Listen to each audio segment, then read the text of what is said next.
Hi hello everyone, welcome back to my channel. আমি সঙ্গীতা, তোমরা দেখছো চটপটি শোনাই। তো দিনটা ছিল নারী দিবস, সেই উপলক্ষে একটু বেরিয়েছিলাম ঘুরতে। তো বাড়ি এসে বাড়িতে বানিয়েছিলাম ড্রাই চিলি চিকেন।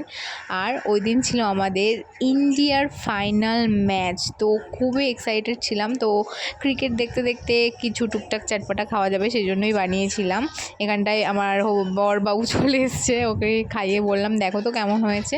তো ওর খুব ভালো লেগেছিলো। তো চলো এবার ম্যাচটা শুরু হয়ে গেছে।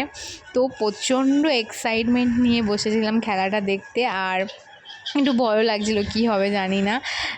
তো পুরো দেখলে তো কেমন খেলাটা হলো। ইন্ডিয়া তো পুরো ফাটিয়ে মেরেছে, আর আমরা ইজিলি খুব ভালোভাবে জিতে গেছি।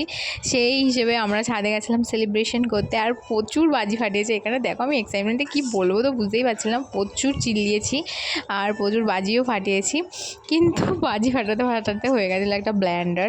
তো এখানে আমরা চরকা ঘোরাচ্ছিলাম আর কি লাস্ট মোমেন্টে। তো এই চরকাগুলো ও হাত দিয়ে নিয়ে এইভাবে ছুঁড়ে ছুঁড়ে দিচ্ছিল, আর হঠাৎ করে লাস্টে একটা চরকা ওর হাতের মধ্যেই না ব্লাস্ট করে গেছে। তো আমি না খুব ভয় পেয়ে গেছিলাম, আর তেমন কিছুই হয়নি, হাতে একটু লেগেছিলো, ওই দেখলে কেমন বাস্ট করে গেল। তারপর আমি ভয় পেয়ে আমরা দুজনেই নিচে চলে এসেছিলাম, আর কেউ বাজি ফাটানো হয়নি। তো ভিডিওটা ভালো লাগলে অবশ্যই লাইক করো।